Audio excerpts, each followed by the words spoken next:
Hey guys, it's Lindsay from Perfectly Bookish 5, and I have some book signing tips for you. I have a list of things to go over about some book signings and things that you should think of doing, but they're not in any particular order. I just have a list of things all over the place, so I'm just going to go through everything. First, I'm going to start off with books themselves. Now, at book signings, you can bring your own books, you can bring something else to ask the authors to sign, you can bring book plates, but if you do bring a book, what you should do is on a post-it, write your name and stick it on the page that authors sign. Now, sometimes authors will see where your post-it is and they will sign there, but other times they have a very specific page of what they will want to sign and they will move your post-it. I just find the page that has the title, the author's name, big space for them to sign, and I always write my name in Sharpie.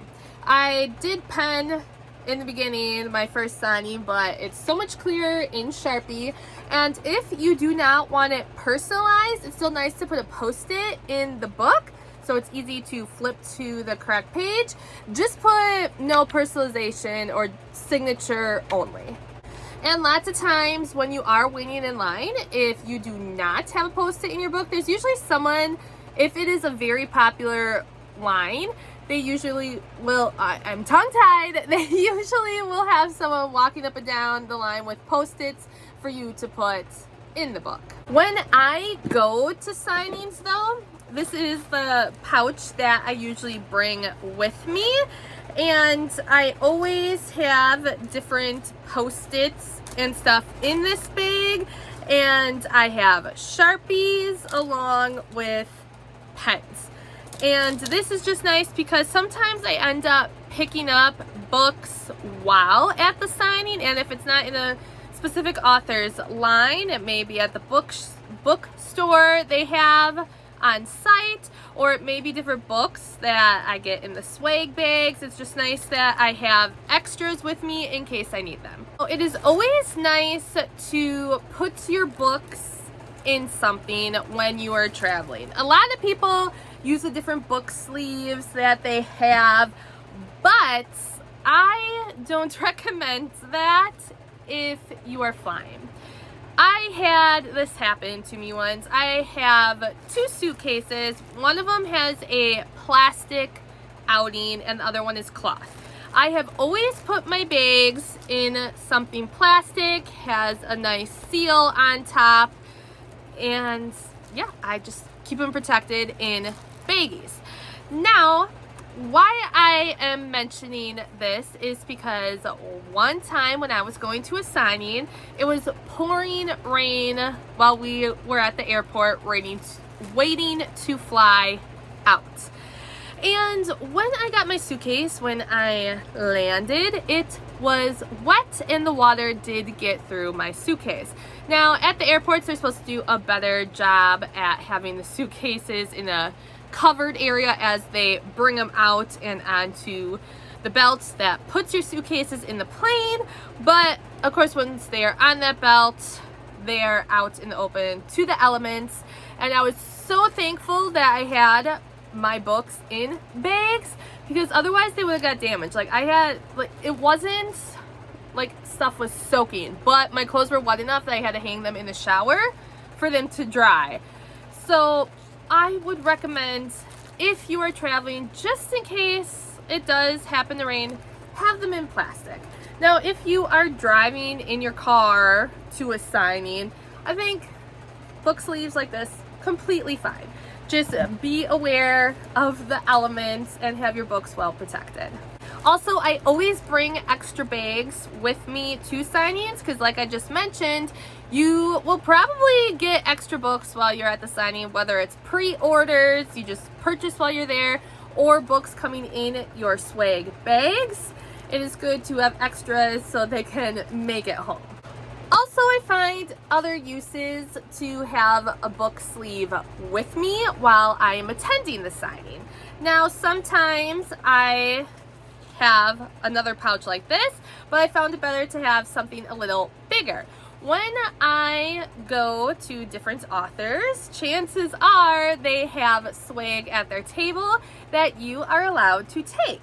And instead of just throwing the swag into my book cart or in my pocket, I have a book sleeve readily available, usually at the top of my book cart. That way I can just stick the swag right inside and it is protected, because you get cool things, stickers, chapsticks, pens, that can usually protect itself, but if you get cool art prints, it will be better protected in a bag, in a case, versus just kind of throwing it in your book cart and it will probably get bent that way. So it is nice to have something on hand to stick all the swag in.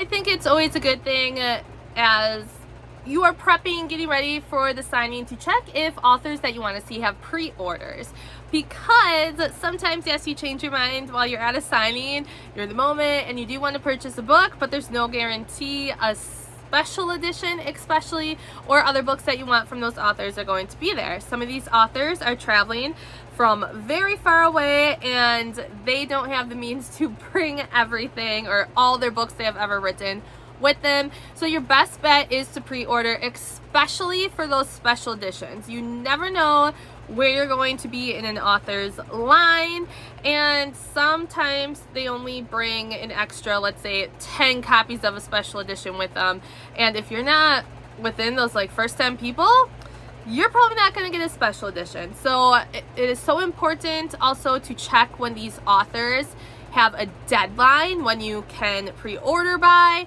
They need to order the books and get them ready for the signing, so it's always going to be at least a month before the signing comes about, especially for those authors who are traveling from different countries.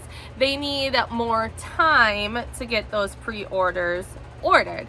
So always check those out. Usually, in my experience, different book signings have specific pages or a spreadsheet, something somewhere where they will list all the authors' pre-orders.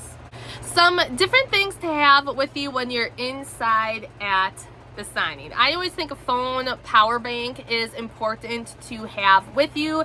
You will be on your phone probably a lot, because if you're waiting in a line, if you're someone who might be traveling by yourself, you might kill time by being on your phone if you're not someone who will talk to the people around you, just because you get nervous about talking to strangers, so you'll be on your phone.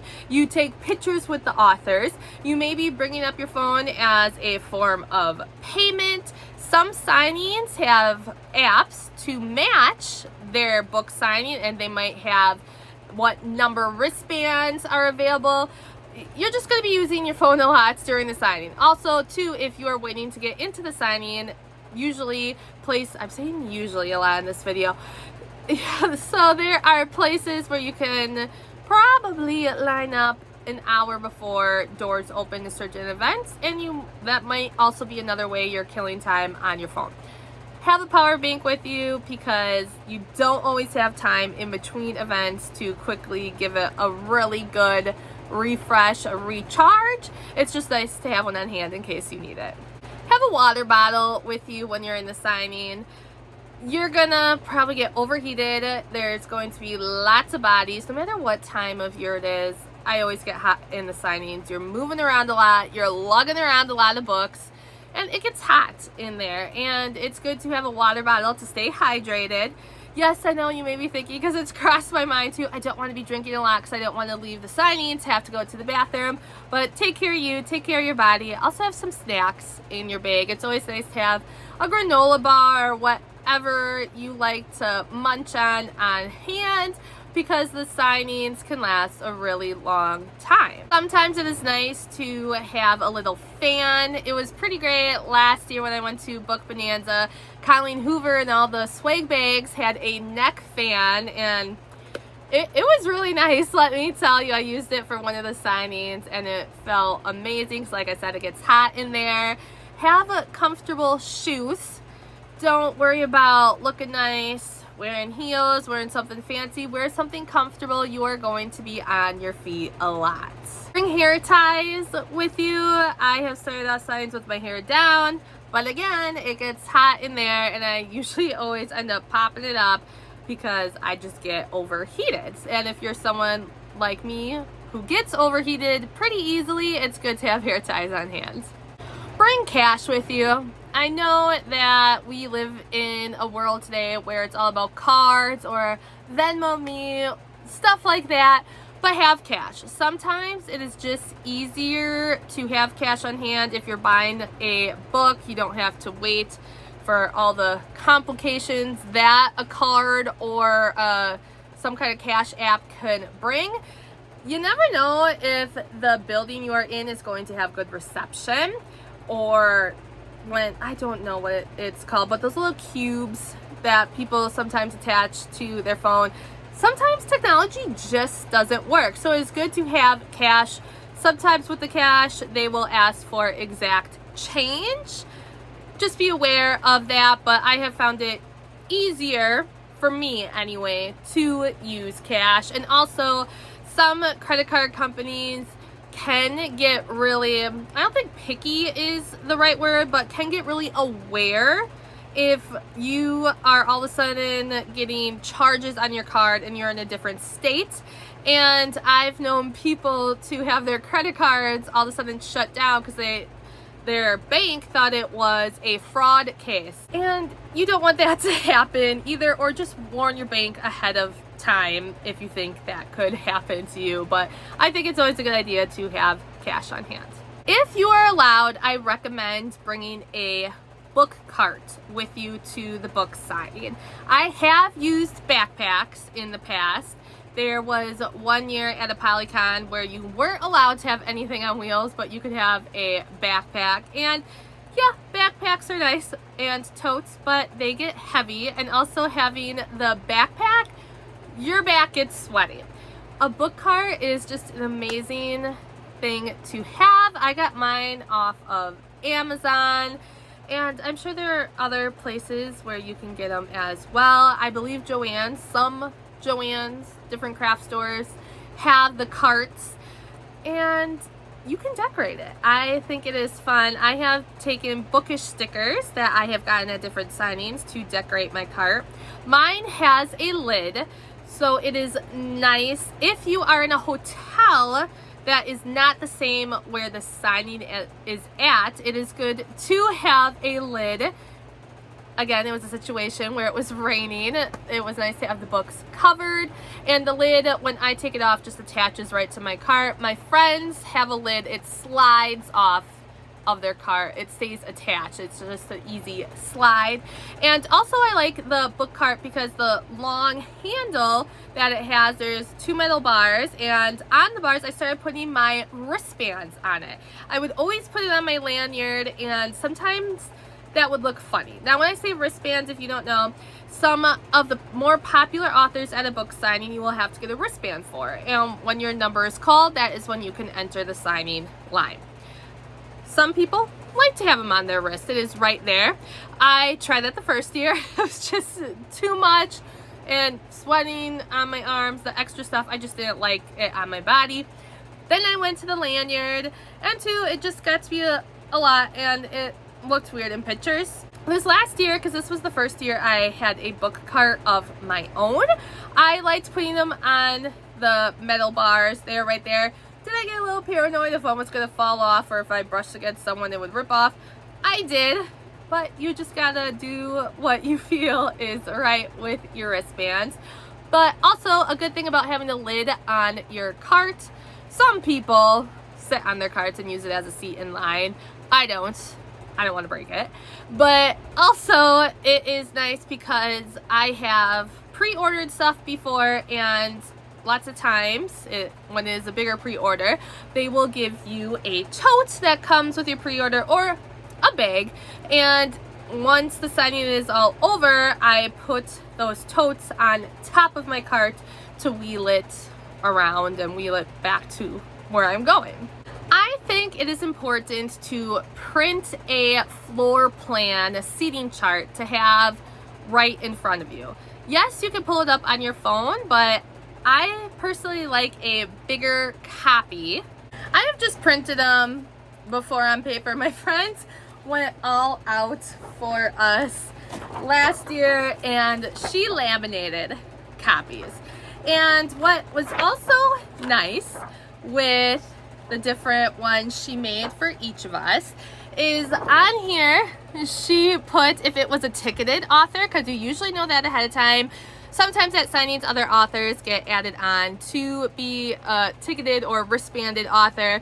And then also she put our pre-orders for us, so we knew we had to get to that author, because sometimes in the craziness of it all you forget sometimes what you have pre-orders for, and it can get crazy in there. On here we did not label every single author on where they were. We just put who we wanted to see, and also sometimes different vendors will, sometimes they will be in the signing hall with the authors, sometimes they will have their own separate space.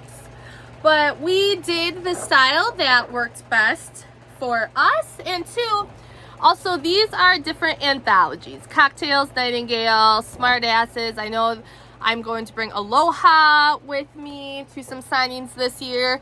And then if it was an author that was in an anthology, we would put the symbols there as well. And two, sometimes you're in different groups, different signing halls. We had that information. I also on the back put pre-orders that I had authors for, so then I could cross it off when I was done.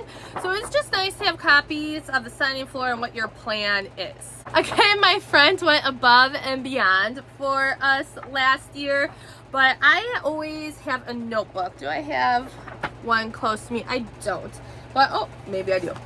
So I always have a notebook where once I know I'm going to a signing, I start writing down all the information, authors, books I'm going to bring, the schedule. I just have a specific notebook to go with each signing that I go to, because I like having this with me to prep for the signing. Like I even write down when I'm packing in my suitcase, clothes-wise, all that stuff. And I like to bring it with me as well. And I write down what happens each day. But my friend made a nice big schedule just of the specific things going on each day at the event. So when our flights leave, when they arrive, registration, when the signings are, panels, different events. And it is nice to have this to refer to, because yes, you're thinking of stuff in your mind, but like I said, signings get crazy and sometimes you just are thinking of everything going on with the excitement of it all. It is nice to have a copy of the schedule right on hand. When I bring book plates with me to book signings, because I like bringing some extra book plates. Well, last year was the first year that I really got into book plates besides having books with me as well. I like to bring these clips with me, so when there is book plates that are done and signed, I can clip them together, and then I usually put them in one of those pouches or a book bow to keep those safe as well.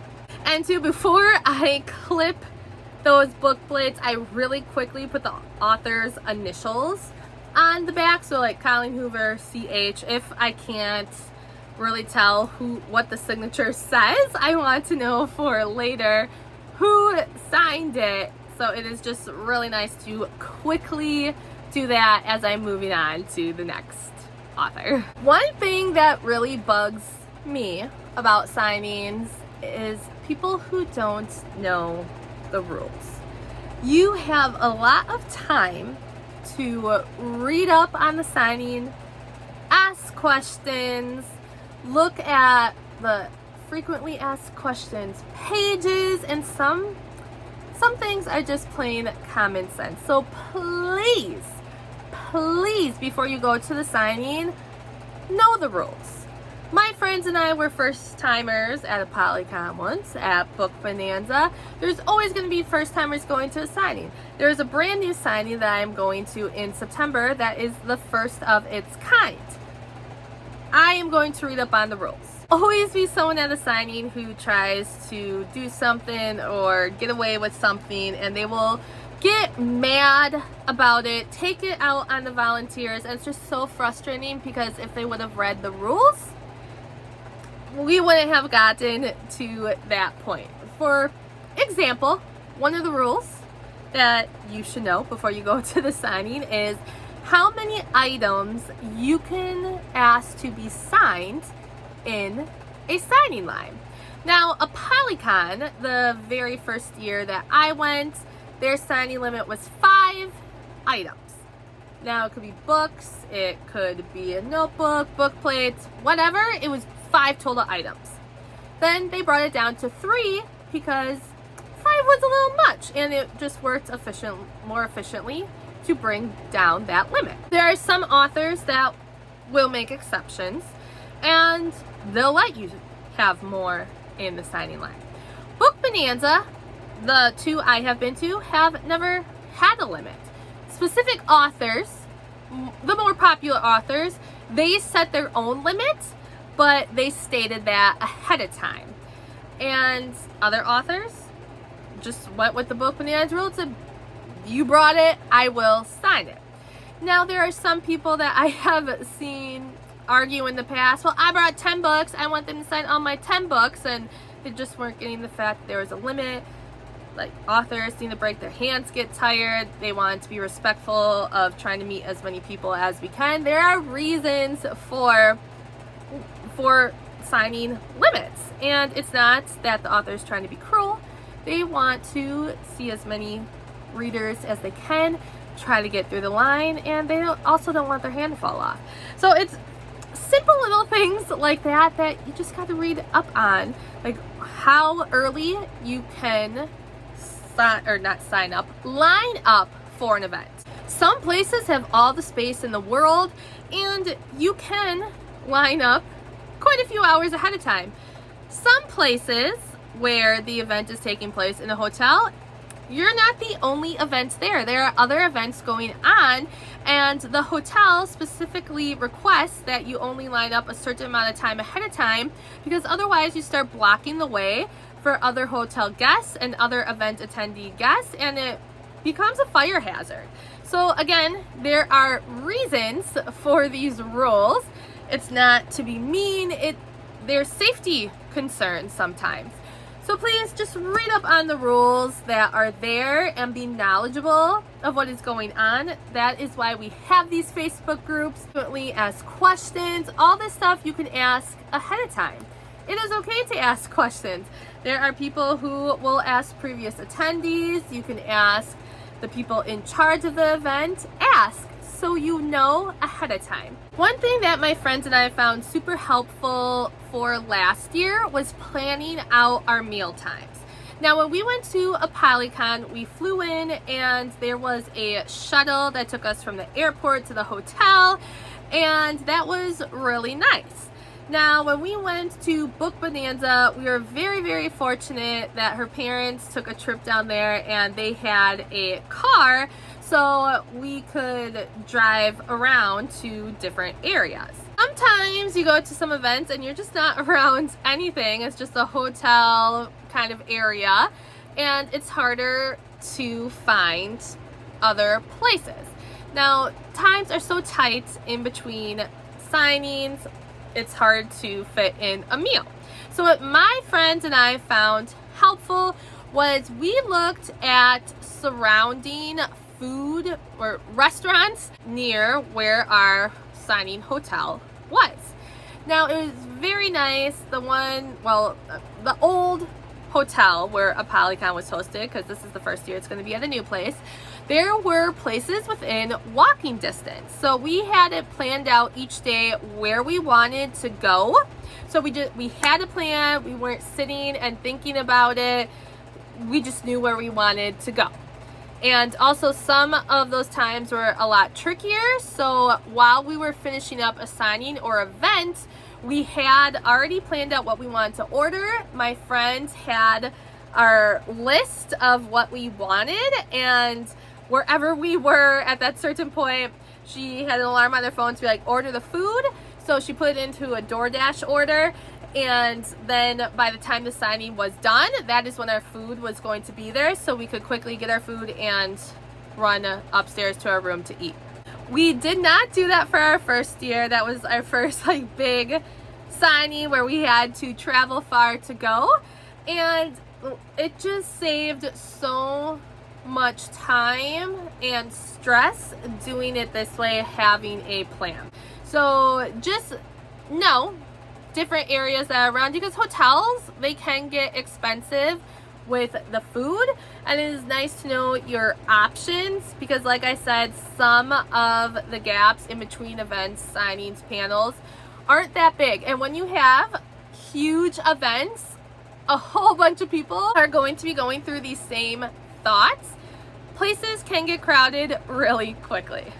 So something as simple as just going out to get lunch doesn't always turn out to be quite as simple, so it's just nice to have a plan in place. One of the last things I'm just going to mention, it may sound silly, but again, it ended up being helpful, is knowing how long it takes to get from your hotel room to the signing. And if you're not staying at a hotel, just timing out from your house to where the signing place is, just knowing your times. When we were at Book Bonanza this last year, there was a new wing of rooms that was added to the hotel, and we were like the last possible room. There was one other room next to us, but we were the last like room, the furthest away from where the signing hall was. And to lug like your books, get on the elevator and go across this beautiful, beautiful space in the hotel room just to get to the signing room, it was a little bit of a hike to get there. This hotel was that big, guys. So when we went to register, we timed ourselves from our hotel room and up into when we got to the signing hall. Because too, when you are lining up early and ahead of time, you just want to know your time so you are getting to where you need to be. Yes, it is something to laugh about, something a little silly, but it did really help. And two, elevators, just know, can sometimes be a problem, so plan ahead. Now, when we were at a Polycon a couple years ago, the elevators, it was a mess. It was taking like 20 minutes to get onto an elevator. It was just being overloaded with people, overused. And even at one time, we were waiting to get on an elevator, and we just happened to be on the same floor as a couple of the authors. And we were just looking at each other waiting, and the authors too, like, I gotta get there, I gotta make sure I'm in the hall before the event even starts. And we were even there way ahead of time, but we did not plan for the elevators to be such a problem. So to us and the authors, there's Deborah, Anastasia, and Helena Hunty. We're just like, screw this, and we went down the stairs and we just had a fun conversation with them because they were frustrated too. It's just the elevators were just a huge mess. Be aware that elevators are sometimes funky, because I'm just giving you one hotel, one event instance, but this happened to us at Book Bonanza as well. One of the elevators broke down. Now, there are a lot of different wings, there are a lot of different elevators. It just so happened to be the wing that we were in that year. An elevator broke down, and the times were just atrocious to get where we needed to be. Yeah, we were higher up, so the stairs just weren't a viable option for all of the books and stuff that we were carrying. And yeah, so like I said, it's just funny to say, but you know, time stuff out. It's good to know and give yourself a buffer time to get to where you need to go. There are just a few different signing tips and tricks that have worked well for me and my friends. I'm sure there are some I'm forgetting. Ultimately, just have fun. Don't be afraid to talk to people in line with you. Don't be afraid to separate from your friends either. I always go to signings with two friends, and they happen to be sisters, and we do read a lot of the same people, but we also read different people as well. They usually stick together. I venture off, and it is okay. I talk to people in line. We're all there because we love books. We're there to have fun. And I know sometimes it's a little hard to start a conversation, but it is okay. I have always found it to be okay. And, oh, which reminds me, sorry, one more thing. No, going into the signing, you may not see everyone that you want to see. You may have your heart set on seeing a certain list of people, and yes, it crushes you a little bit when you don't get to everyone you want to see. I have been heartbroken when I have not gotten to everybody. Most of the time, I do see the majority of who I want to see. I'd say every signing I've been to, I have almost gotten to every single person, or at least 90% of the people I want to see. But just have it in the back of your mind that it may not happen. Huge events that have so many people, and especially if they're a really popular author, it might be a little harder. Wish you luck and that you can get to everyone you want to see when you go to a book sign. So now, after that last minute thought I had while talking, yeah, just some different little tips. Please let me know if you have more. Like I said, there's probably stuff I am forgetting, but ultimately, have fun, talk to new people, try new things. I played Family Feud with some authors at one of the big events that they had, and I was very nervous to go up there on stage, but it was a lot of fun. You just never know if a signing will never come back, if it is the last one that you are going to, and tickets are harder and harder to come by and get these days. So live it up, have a good time, and just let me know down below any other tips and tricks that you have and what signings you are going to this year. As always, thanks for watching, guys. I'll see you next time. Bye.